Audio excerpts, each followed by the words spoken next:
This talk involves a piece of opportunism. When Claude Menard and Mary Shirley asked me to present a paper, they initially asked me to do a survey of Coase's influence and his work in industrial organization.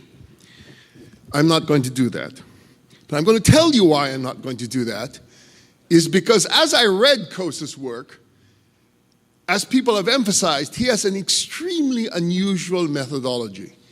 He uses history and business case studies to throw light on and cast doubt on the conclusions of standard economic theory, often without putting forward his own answer. When I was in graduate school, this was known as suicide. Well, one of the perks of tenure is the ability to commit suicide in public, since I don't need to worry about publication. And what I hope you will see this is as an homage to Coase, because what I will do is focused on what is perhaps his least well-known paper among Coasians and his best-known paper among economists. In fact, the paper I'm going to focus on is the only paper that was assigned by Coase at Northwestern when I was a graduate student in the 80s. It was a paper that, unlike the theory of social cost or the theory of the firm, was instantly popular with economists. And in a few years, follow-up papers by such distinguished names as Bulow, Asobel, Hugo Sonnenschein, Roger Meyerson came to give talks related to this. And that is his paper on the durable goods monopoly. And what I'm going to do is take Coase's style, and you can decide whether I'm engaged in homage or parody, and try to show us how his work and the way the profession chose to develop it does not match well when set up against the real world. Coase had a very simple paper. He said, when you think about monopoly and durability, imagine a monopolist with a total control of a large parcel of land. And he's going to sell off pieces of that land. And the land is by definition uniform and infinitely lived. The monopolist, we are told, should sell a less than competitive amount of land and charge monopoly prices. However, the problem the monopolist faces is that if he sells the first few parcels of land at above marginal cost, he will have incentives to renege on this in the future and price discriminate by selling later parcels of land at closer to marginal cost. In the long run, he is in competition with the land he himself has sold. But if buyers are aware of this, they will be reluctant to be the first buyers of land. So in equilibrium, he will be forced to sell the land at the competitive price in the degenerate case. What does this mean? Coase pointed out the monopolist, therefore, has an incentive to behave like a competitive firm, even if he is a perfect monopolist. He says that one of the ways out of this is leasing, if he can, or renting instead of selling the good. And this has since been used by the literature in the case of durables, such as cars or razor blades. Producers limit durables to limit competition from used products. What did the profession learn from this? The theorists saw this as a perfect illustration of the problem of dynamic inconsistency. The literature since then, and it is a very large one, has focused on formal aspects of the problem. When does the so-called Coase conjecture hold?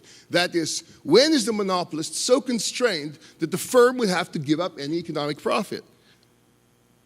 But is that what Coase wanted us to say?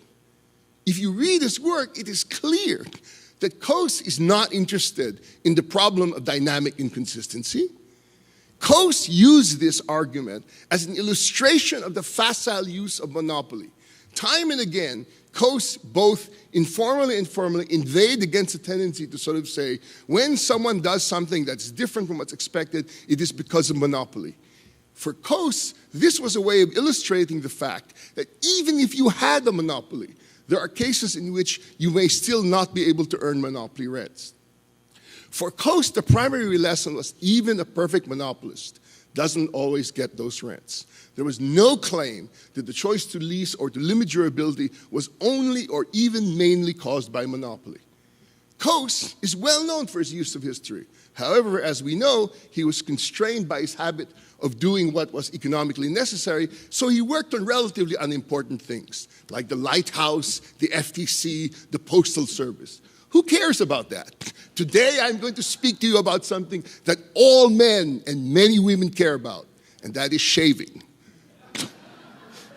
Theories are cheap. Business is hard. For Coase, the goal is not to derive a more elegant model, but to learn how all businesses are operate. For him, he said, good blackboards make for easy papers, but bad work.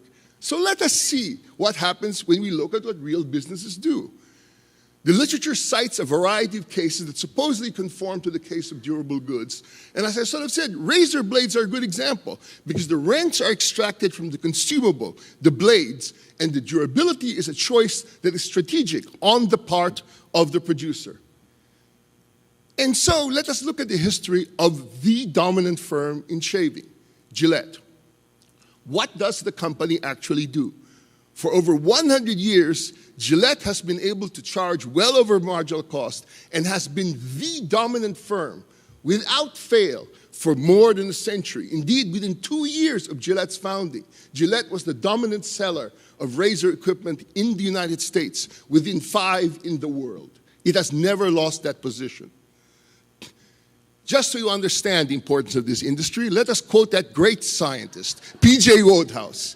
There is probably nothing which so soothes a man and puts him in a frame of mind to see only good in everything as a nice, clean shave. But let a man omit a shave, even for a single day, and mark the result. Within 12 hours, his outlook has become jaundiced and captious. Can you imagine a nation of spruce, clean-shaven Bolsheviks smelling of Menin's skin lotion? So when we think about this, this is clearly a subject both of monumental and of scientific importance. But the question is, what did Gillette actually do? We go from durable goods, that is known as the straight razor or the cutthroat razor, to the Gillette razor, the classic safety razor and the double-edged blade. It turns out, though, that Gillette did not invent the safety razor. What he invented was the disposable blade. In fact, someone has already begun work on this. Randall Picker of the University of Chicago, in a law and economics paper, wrote a paper called The Myth of the Blades. And he used the early history of Gillette to show that from the beginning, the Gillette safety razor was sold as a high-priced premium product.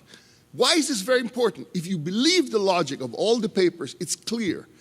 The razor, the durable, should be sold or even given away. So sold at low cost or given away because the profits are going to be made on the blades. Did Gillette do that?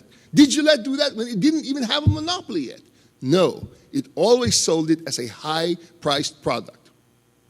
The plus is convenience, it's the disposability and convenience. It is not about durability. As I sort of said, the 19th century was dominated by the cutthroat razor. That is a classic, long-lasting, durable good.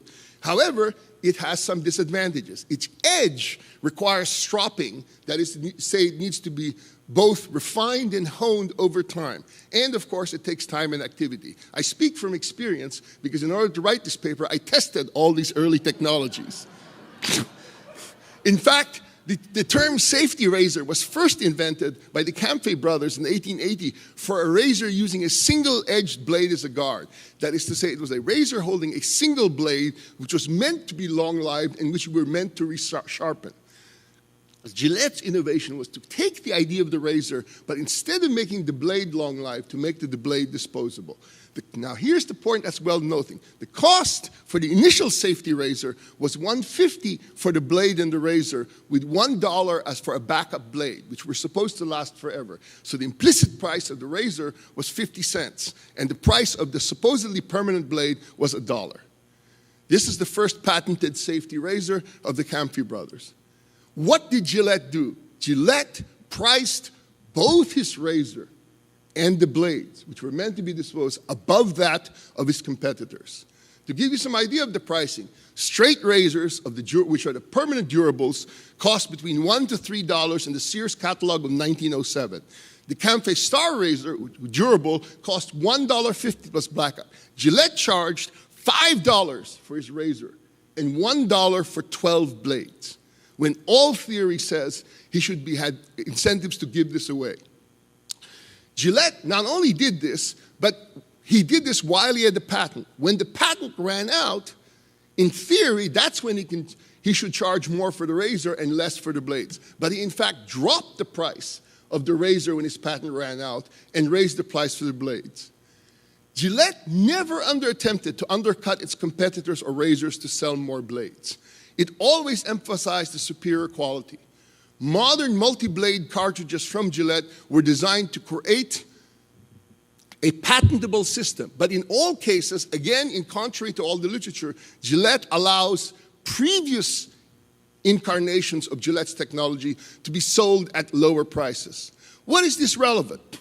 Because durability means two things. In the literature, durability is only relevant for how long services are provided for consumables. But durability and price are also signals of quantity.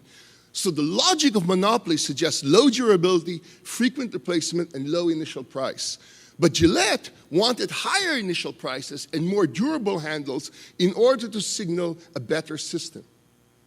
So remember, this is very important. Existing things must compete. So in some sense, Gillette's monopoly is a monopoly of the mind and of marketing only. Monopoly power must be earned. This is simply assumed in the literature. Even when protected by patents, the monopoly power comes not from the patent, but from the public's perception that Gillette is superior to alternatives. The big strategic variable is durability. Gillette uses the durability of the blades. Often it's ambiguous. When it needs to, it emphasizes that the blades must be disposed of. When it has to, it will then focus on how long the blades can be used without being disposed of. What are the lessons to be learned? Durable goods required a tough act of efficient pricing that also signals quality in order to maintain monopoly rents. The pressures on a durable goods monopolist act against the pressures a seller trying to become the monopolist, for example, Apple. In that sense, the Gillette problem has more in common with open versus closed systems. The views of blades, such as the paper by Schmollensee, the recent paper on the razor blade industry, that it's mainly about multi-part pricing is common but wrong. The real paradox is why there are network effects in shaving. Superficially, the decision to create a viable razor seems more like the literature network effect. It's like Mac, sort of closed systems versus Windows, which are open. But where are the high switching costs? Network stories are about high switching costs. The switching costs for razors are very trivial. I shaved with all three of those examples I showed you in the last 3 weeks. It is trivially possible to do with all of them. But how do we model networks in such cases? Theory is silent on those issues. And theory is especially silent where price is both a marker of the relative value and of the quality of the good. Coase constantly inveighed against the profession's penchant for blackboard economics. He did not say you could not use theory, but in Coase's view, we always were in the state of premature theorizing. I believe even von Neumann talked about the premature mathematization of economics.